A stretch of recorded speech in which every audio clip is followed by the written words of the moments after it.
अथ श्रीयोगवासिष्ठे उपशमप्रकरणे 30 सर्गः। श्रीवसिष्ठोवाच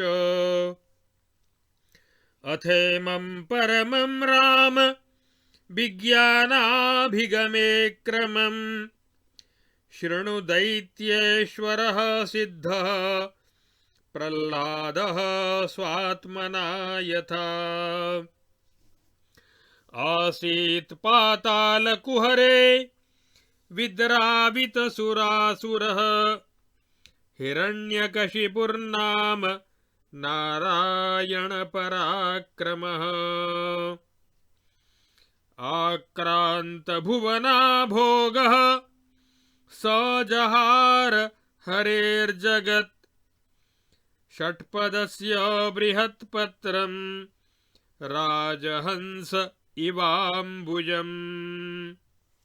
चकार जगतां राज्यं समाक्रान्तसुरासुरः दन्ते निरस्तहंसौघो नलिन्यामलिनामिव। अथासावसुराधीशः कुर्वंस्त्रिभुवनेशताम् कालेन शुशुवे पुत्रानङ्कुरानिव माधवः। ते वर्धन्ताचिरेणैव तेजस्यूर्जितबालकाः दशार्कांशुशतानीव व्योमाक्रान्तिविलासिनः। प्रह्लादनामा बलवान् प्रधानात्मा बभूवः तेषां मध्ये महार्हाणां मणीनामिव कौस्तुभः। तेनाराजत पुत्रेण हिरण्यकशिपुर्भृशम् सर्वसौन्दर्ययुक्तेन वसन्तेनेव वत्सरः। अथ पुत्रसहायोऽसौ बलकोशसमन्वितः आजगाम मदं दैत्यस्त्रिगण्डगलिते भवत्। तत्तापाक्रान्तितापेन त्रिजगन्ति विकासिना कल्पान्तसूर्यगणवन्नवयैव करश्रिया। अखिद्यन्तास्य तेनाथ सूर्येन्दुप्रमुखाः सुराः दुर्विलासविलोलस्य बालस्येव स्वबन्धवः। प्रार्थयाञ्चक्रिरेथाजं दैत्येन्द्रेभपतेर्वधे न क्षमन्ते महान्तोऽपि पौनः पुण्येन दुष्क्रियाम्। ततः प्रलयपर्यस्त जगद्घर्घरजृम्भितम् दिग्दन्तिदशनप्रख्य नखवज्रादिजृम्भितम्। स्थिरविद्युल्लताजाल भासुरद्विजमण्डलम् दशदिक्कोटरोद्भान्त ज्वलज्वलनकुण्डलम् समस्तकुलशैलेन्द्र पिण्डपीठोद्भटोदरम् दोर्द्रुमाधूतनिर्धूत स्फुरद्ब्रह्माण्डखर्परम्। वदनोदरनिष्क्रान्त वातोत्सारितपर्वतम् त्रिजगद्दहनोद्युक्त कोपकल्पाग्निगर्भितम्। सटाबिकटपीनांस स्पन्दप्रेरितभास्करम् रोमकूपलसद्बह्नि पुञ्जापिञ्जरपर्वतम्। कुलाचलमहाकुड्य घटनोद्भटदिक्तटम् सर्वावयवनिष्क्रान्त पट्टिशप्रासतोमरम् नारसिंहं वपुः कृत्वा माधवो हन्महासुरम् लसत्कटकटारावं तुरङ्गममिव द्विपः पौरमासुरमुद्बान्तै ददाहे क्षणबह्निभिः स सर्वभूतकल्पान्ते जगज्जालमिवानलः नृसिंहमारुते तस्मिन् भृशं क्षोभमुपागते विस्फूर्जितघनास्फोटै रेकार्णव इवाकुले दुद्रुबुर्दानवौघास्ते दिग्ज्वलन्मशका इव उपाययुरदृश्यत्वं दीपा इव गतत्विषः अथ विद्रुतदैत्येन्द्रं दग्धान्तः पुरमण्डलं बभूव पातालतलं कल्पक्षुण्णजगत्समम् अकालकल्पान्तविधौ हत्वा दैत्यं शनैर्बिभौ क्वापि याते समाश्वस्त सुरसम्रम्भपूजिते मृतशिष्टादनुसुताः प्रह्लादपरिपालिताः दग्धं तं देशमाजग्मुः सरः शुष्कमिवाण्डजाः तत्र कालोचितां कृत्वा स्वनाशपरिदेवनाम् और्ध्वदैहिकसत्कारं चक्रुः प्रेतेषु बन्धुषु हतबन्धुजनं प्लुष्ट बन्धुबान्धवमण्डलं शनैराश्वासयामासुर्मृतशिष्टं स्वकं जनम् चित्रार्पितोपमधुराकृतयो निरीहा दीनाशया हि महताम्बुरुहोपमानाः शोकोपतप्तमनसो सुरनायकास्ते दग्धद्रुमा इव निरस्तविकारमासन्।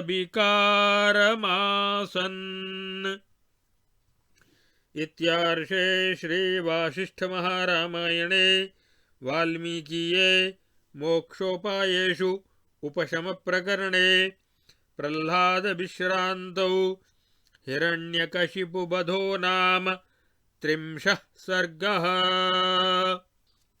अथ 31 सर्गः। श्रीवसिष्ठोवाच अथ दुःखपरीतात्मा हरिणा हतदानवे प्रह्लादश्चिन्तयामास मौनी पातालकोटरे कोऽन्वस्माकमुपायः स्याद् य एवेहासुराङ्कुरः तीक्ष्णाग्रो जायते तं तं भुङ्क्ते शाखामृगो हरिः न कदाचन पाताले दैत्यादोर्दण्डशालिनः स्थिरा बभूवुरुद्भिन्नाः पद्मा इव हिमाचले उत्पत्योत्पत्य नश्यन्ति भासुराकारघर्घराः क्षीणप्रस्फुरितारम्भास्तरङ्गा इव वारिधेः सबाह्याभ्यन्तरं कष्टं समग्रालोकहारिणः रिपवः प्रौढिमायाता अपूर्वतिमिरभ्रमाः तमः प्रपूर्णहृदयाः संकुचत्पत्रसम्पदः सुहृदः खेदमायान्ति निशीथकमलाकराः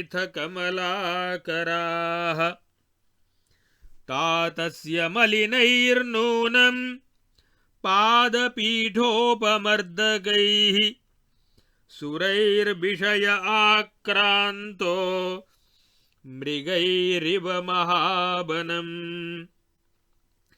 निरुद्यमागतश्रीका दीनाः प्रकटिताशयाः बान्धवा न विराजन्ते पद्माः प्लुष्टदला इव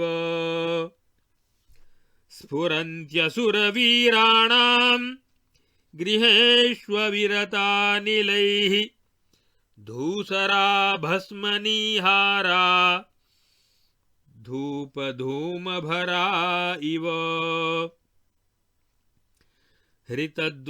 हृतद्वारकपाटासु दैत्यान्तःपुरभित्तिषु प्रभामरकतस्येव जाता नवयवाङ्कुराः त्रिलोकी नाभिनलिनी मत्तेभा दानवा अपि देववद्दैन्यमायाताः किमसाध्यमहो विधेः मनाक्चलति पर्णेऽपि दृष्टारिभयभीतयः बध्वस्त्रस्यन्ति विध्वस्ता मृग्यो ग्रामगता इव आसुरीकर्णपूरार्थं फुल्लारत्नगुलुच्छकाः नरसिंहकरालूनाः स्थाणुतामागता द्रुमाः दिव्याम्बरलतापत्रा रत्नस्तवकदन्तुराः पुनरारोपितास्तत्र नन्दने कल्पपादपाः पुरा त्वम्बरबन्दीनामसुरेः संस्तुतं मुखम् अद्य त्वसुरबन्दीनां सुरैरालोकितं मुखम् मन्ये दानमहानद्यः सुरेभकटभित्तिषु प्रवृत्तास्ता भविष्यन्ति शैलसानुष्विवापगाः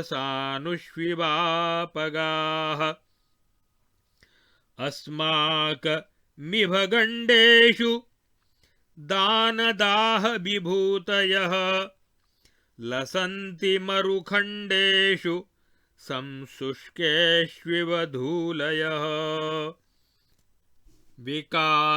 विकासिसितमन्दार मकरन्दारुणानिलाः ते मेरुशिखरैस्तुल्या दैत्या दुर्लभतां गताः सुरगन्धर्वसुन्दर्यो दानवान्तः पुरोचिताः अद्य मेरौ स्थितिं याता मञ्जर्य इव पादपे कष्टं तात पुरन्ध्रीणां शुष्काम्बुरुहनीरसाः विलासाः सुरनारीभिर्भर्त्स्यन्ते लास्यलीलया पूर्वं यैरेव मत्तातश्चामरैरुपबीजितः सहस्रनयनः स्वर्गे कष्टं तैरेव बीज्यते इयमस्माकमप्यापदागता दैन्यदायिनी तस्यैकस्य प्रसादेन दुष्पौरुषगतेर्हरेः तद्दोर्वनघनच्छाया लब्धविश्रान्तयः सुराः न कदाचन तप्यन्ते हिमाद्रेरिव सानवः शौरिशौर्याग्रशिखर संश्रयेणाश्रितश्रियः अस्मान् समुपरुन्धन्ति शुनः शाखामृगा इव तेनासुरपुरन्ध्रीणां नित्यं मण्डनमण्डने मुखपद्मे स्थितं बाष्पमब्जिनीनां हिमं यथा शीर्णभिन्नलुढद्भित्तिर्जगज्जरठमण्डपः अयं नीलमणिस्तम्भैस्तद्भुजैरेव धार्यते सधर्तासुरसैन्यस्य मज्जतो विपदर्णवे क्षीरोदोदरमग्नस्य मन्दरस्येव कच्छपः एते तातादयः सर्वे तेनैवासुरसत्तमाः पातिताः क्षुब्धकल्पान्तवातेनेव कुलाचलाः स एक एव संहारकर्मक्षमभुजानलः सुरसार्थगुरुः श्रीमान् विषमो मधुसूदनः दैत्यदोर्दण्डपरशोस्तस्य वीर्येण वीर्यवान् दानवान् बाधते शक्रो बालकानिव मर्कटः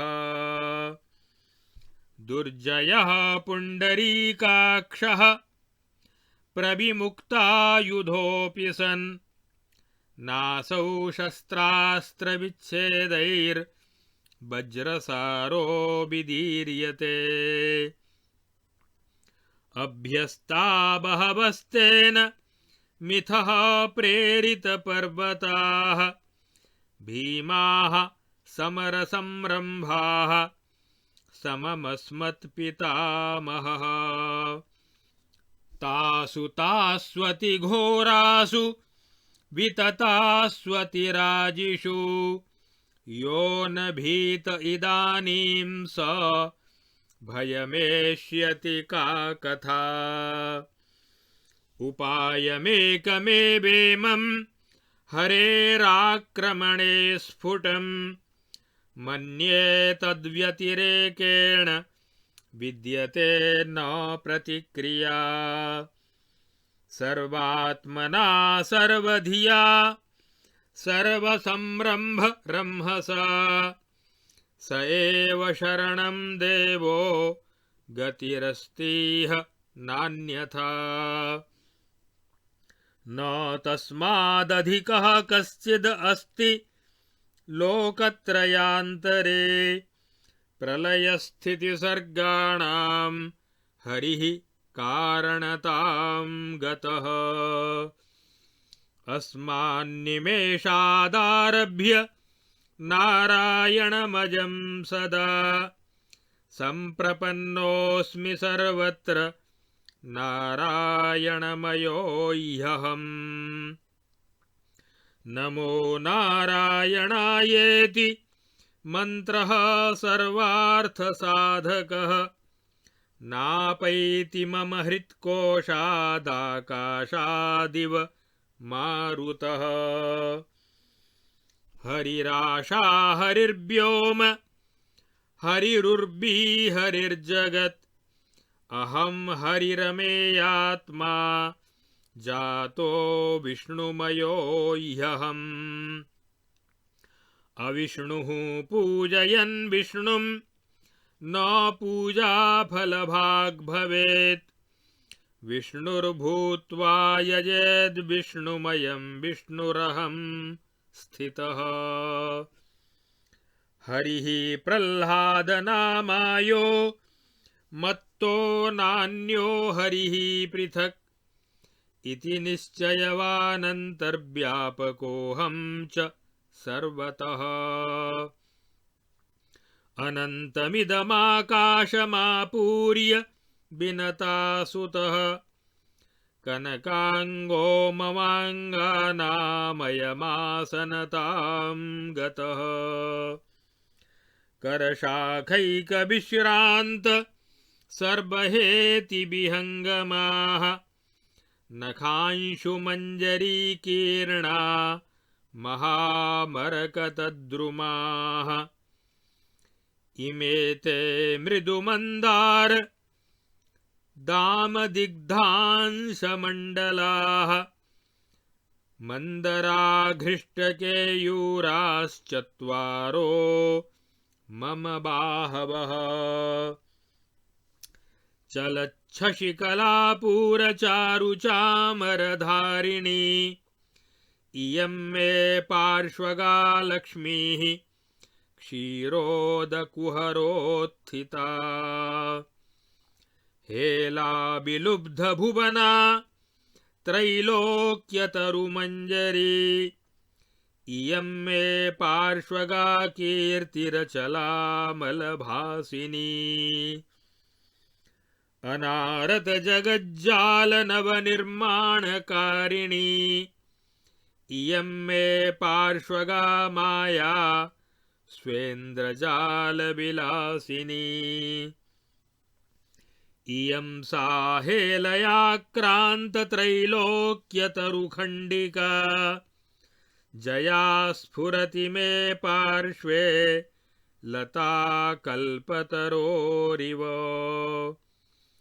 इमौ मे नित्यशीतोष्णौ देवौ शीतांशुभास्करौ प्रकटीकृतसंसारौ मुखमध्ये विलोचने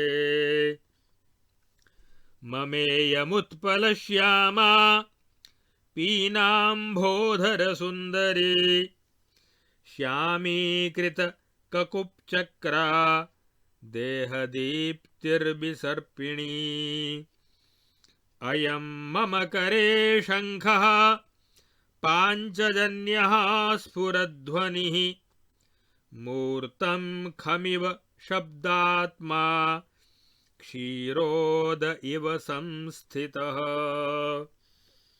अयं मे कर्णिकाकोश निलीनो ब्रह्मषट्पदः पद्मः करतले श्रीमान् स्वनाडीकुहरोद्भवः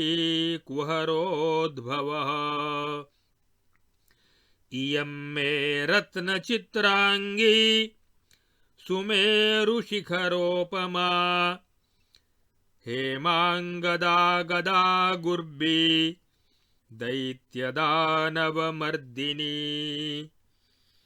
अयं मे भास्कराकार उद्यदंशुः सुदर्शनः ज्वालाजटिलपर्यन्त परिपाटलदिक्तटः अयं मे केतुमद्बह्निः सुन्दरो ज्वलितोऽसितः कुठारो दैत्यवृक्षाणां नन्दयन्नन्दकः स्थितः इदं मे शरधाराणां पुष्करावर्तकोपमं शार्ङ्गं धनुरहीन्द्राभमिन्द्रकार्मुकसुन्दरम् इमान्यहमनन्तानि जगन्ति जठरे चिरं बिभर्मि जातनष्टानि वर्तमानान्यनेकशः इमौ महीमे चरणाविदं मे गगनं शिरः इदं वपुर्मे त्रिजगदिमे मे कुक्षयो दिशः साक्षादयमहं विष्णुर्नीलमेघोदरद्युतिः सुपर्णपर्वतारूढः शङ्खचक्रगदाधरः एते मत्तः पलायन्ते समग्रा दुष्टचेतसः तार्णास्तरलसञ्चाराः पवनादिवराशयः अयं नीलोत्पलश्यामः पीतवासा गदाधरः लक्ष्मीवान् गरुडारूढः स्वयमेवाहमच्युतः को मामेति विरुद्धात्मा त्रैलोक्यदहनक्षमम् स्वनाशाय ततः क्षुब्धम् कालाग्निं शलभो यथा इमे मे तैजसीं सृष्टिं ममाग्रस्थाः सुरासुराः न शक्नुवन्ति संरोद्धुं चक्षुर्मन्दाः प्रभा इव इमं मामीश्वरं विष्णुं ब्रह्मेन्द्राग्निहरादयः स्तुवन्त्यनन्तया वाचा बहुवक्त्रसमुत्थया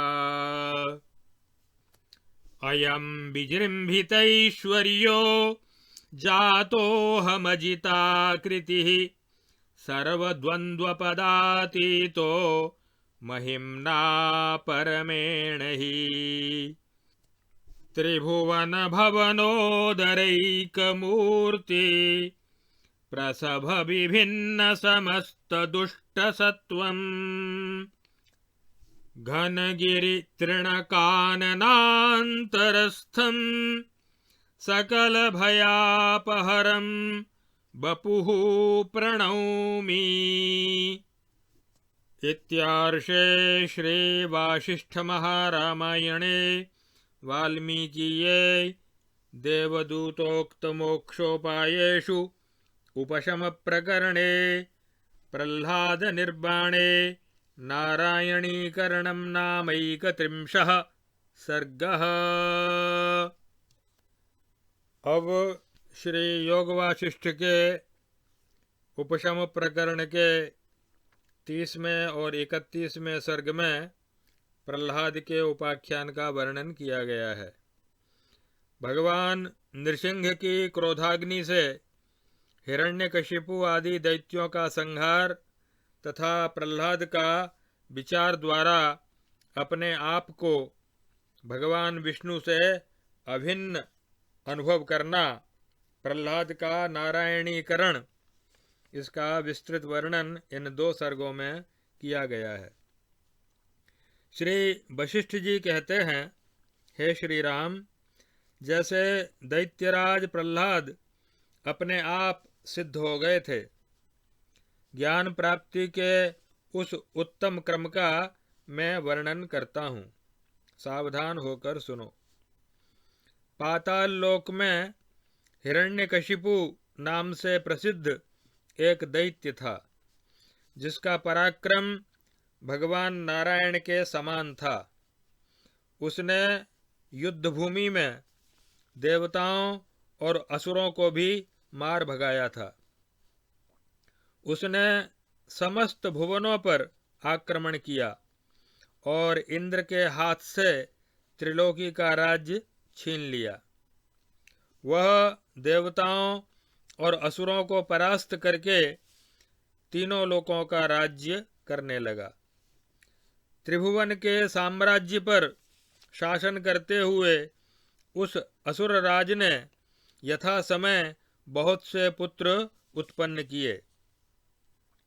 जैसे बहुमूल्य मणियों में कौस्तुभ प्रधान है, उसी प्रकार उन सभी पुत्रों में प्रह्लाद नामक बलवान पुत्र प्रधान हुआ। इससे हिरण्यकशिपु का गर्व और भी बढ़ गया। उसका आक्रमण जनित ताप उत्तरोत्तर बढ़कर तीनों लोकों को उसी तरह तपाने लगा, जैसे प्रलय काल के 12 सूर्य अपनी किरणों की नूतन प्रभा से समस्त भुवनों को संतप्त कर देते हैं। उसके आक्रमण से सूर्य और चंद्र आदि देवता खिन्न हो उठे। उन सब ने ब्रह्मा से उस दैत्यराज के वध के लिए प्रार्थना की। क्यों न हो, किसी के बारंबार किए जाने वाले दुष्कर्म या अपराध को महापुरुष भी सहन नहीं कर सकते। तदनंतर लक्ष्मीपति भगवान विष्णु ने नृसिंह रूप धारण करके जोर जोर से दहाड़ते हुए उस महान असुर को उसी प्रकार मार डाला जैसे हाथी कटकट शब्द के साथ घोड़े को मार डालता है। भगवान नृसिंह के नख दिग्गजों के दांतों के समान सुदृढ़ और वज्र आदि के समान भयंकर थे। उनकी चमकीली दंत पंक्ति सुस्थिर विद्युल्लता के समान शोभा पा रही थी। उनका क्रोध तीनों लोकों को दग्ध करने के लिए प्रज्वलित हुई प्रलयाग्नि के समान जान पड़ता था। उनके संपूर्ण अंगों से पट्टिश, प्रास, तोमर आदि नाना प्रकार के आयुध निकल रहे थे। जैसे प्रलय काल में अग्नि की ज्वाला समस्त जगत जाल को जलाकर भस्म कर देती है, उसी प्रकार भगवान नृसिंह के नेत्रों से प्रकट हुई आग ने उस असुरपुरी के समस्त असुरों को दग्ध कर दिया। संवर्तक नामक प्रलयंकर मेघों की गर्जना युक्त धारावाहिक वृष्टि से सर्वत्र व्याप्त हुए एकार्णव में विक्षुब्ध हुई वायु के समान जब भगवान नृसिंह अत्यंत क्षोभ से भर गए, तब समस्त दानवों के समुदाय दिशाओं में जलते हुए मच्छरों के समान भाग भाग कर अदृश्य हो गए। भगवान नृसिंह हिरण्यकशिपु का वध करके आश्वस्त हुए। देवताओं द्वारा बड़े आदर के साथ पूजित होकर जब धीरे से कहीं चले गए, तब मरने से बचे हुए दानव प्रहलाद से सुरक्षित होकर अपने उस जले हुए देश में लौट गए। वहाँ अपने बंधु बांधवों के नाश का विचार करके समयोचित विलाप करने के अनंतर उन सब ने परलोकवासी बंधुओं का और्ध्व दैहिक संस्कार एवं श्राद्ध किया। तदनंतर जिनके बंधु बांधव मारे अथवा भगवान नृसिंह की क्रोधाग्नि से जल गए थे, मरने से बचे हुए उन आत्मीय जनों को उन सब ने धीरे धीरे आश्वासन दिया। भगवान नृसिंह ने जहाँ के दानवों का विनाश कर डाला था, उस पाताल गर्त में रहने वाले मननशील प्रहलाद ने मन ही मन अत्यंत दुखी होकर विवेक पूर्वक विचार किया कि इस संसार में सब प्रकार से सब तरह की पवित्र बुद्धियों से समस्त उत्तम क्रियाओं द्वारा तीव्रता पूर्वक शरण लेने योग्य एकमात्र भगवान श्री हरि ही हैं। उनके सिवा यहाँ दूसरी कोई गति नहीं है। तीनों लोकों में उनसे बढ़कर कोई नहीं है।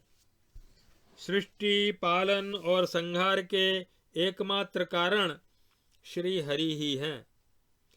अब इसी क्षण से सदा के लिए मैं अजन्मा भगवान नारायण की शरण में आया हूँ।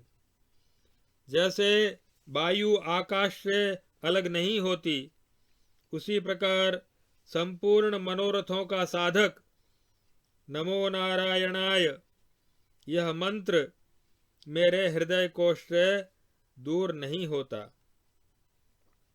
श्री हरि ही दिशा हैं, हरि ही आकाश हैं, वे ही पृथ्वी हैं और वे ही जगत हैं। अतः मैं भी अप्रमेयात्मा श्री हरि ही हूँ। मैं विष्णु रूप हो गया हूँ। श्री हरि ही प्रहलाद नाम से प्रकट हैं।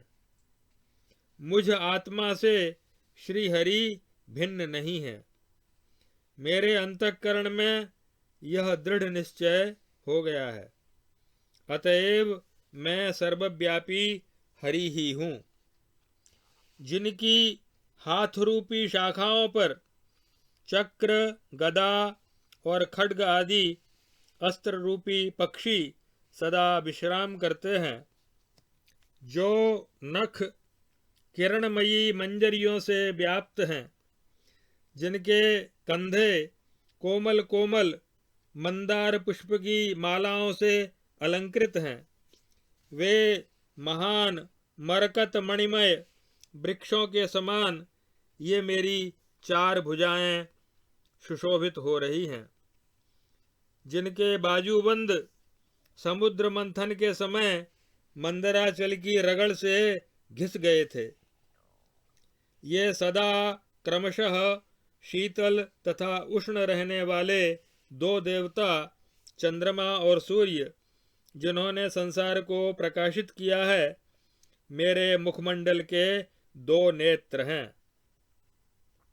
नीलकमल के समान श्याम तथा गहरी मेघमालाओं के समान सुंदर मेरी यह अंग कांति सब ओर फैल रही है। मेरे हाथ में यह पांचजन्य शंख है, जिससे गंभीर ध्वनि का विस्तार होता है। यह शब्द स्वरूप होने के कारण मूर्तिमान आकाश और श्वेत होने से क्षीर सागर के समान जान पड़ता है। मेरे करतल में यह शोभाशाली कमल विद्यमान है, जो मेरी ही नाभि से उत्पन्न हुआ है। यह दैत्यों और दानवों का मर्दन करने वाली मेरी भारी गदा है, जो रत्न जटित होने से चितकबरी और सोने के अंगद बलय से विभूषित होने के कारण सुमेरु पर्वत के शिखर के जैसी प्रतीत होती है। यह मेरा सुदर्शन चक्र है, जिससे सब ओर किरणें छिटक रही हैं तथा जिसकी आकृति साक्षात सूर्य के समान दिखाई देती है। यह धूमयुक्त अग्नि के समान सुंदर मेरा काला और चमकीला नंदक नामक खड्ग है, जो दैत्य रूपी वृक्षों का उच्छेद करने के लिए कुठार है और देवताओं को आनंद प्रदान करने वाला है। यह इंद्रधनुष के समान सुंदर और नागराज वासुकी के समान कुंडलाकार मेरा शार्ंग धनुष है, जो पुष्पक और आवर्तक नामक मेघों के समान बाण रूपी जल की अविच्छिन्न धाराएं बरसाता है। पृथ्वी ये मेरे दोनों पैर हैं, आकाश मेरा यह सिर है, तीनों लोक मेरे शरीर हैं और संपूर्ण दिशाएं मेरी कुक्षी हैं। मैं नील मेघ के भीतरी भाग की भांति श्याम कांति से सुशोभित गरुड़ रूपी पर्वत पर आरूढ़ एवं शंख चक्र तथा गदा धारण करने वाला साक्षात विष्णु हूँ। मेरे सामने खड़े हुए ये देवता और असुर मेरे तेज के प्रवाह को उसी तरह सहन नहीं कर सकते, जैसे मंद दृष्टि वाले लोग सूर्य की प्रभा को नहीं सहन कर पाते। ये ब्रह्मा, इंद्र, अग्नि और रुद्र आदि देवता बहुसंख्यक मुखों से निकली हुई अनंत वाणी द्वारा मुझ सर्वेश्वर विष्णु की ही स्तुति करते हैं। मेरा ऐश्वर्य बहुत बढ़ा हुआ है। मैं अपराजित विष्णु रूप हो गया हूँ। सब प्रकार के द्वंद्वों से ऊपर उठकर अपनी सर्वोत्कृष्ट महिमा से संपन्न हूँ। इस प्रकार वाल्मीकि प्रोक्त वासिष्ठ महारामायण के देवदूतोक्त मोक्षोपायों में उपशम प्रकरण में प्रहलाद के नारायणीकरण का, विष्णु का चिंतन करते करते विष्णु स्वरूप हो जाने का ही भाव इस 31वें सर्ग में वर्णन किया गया।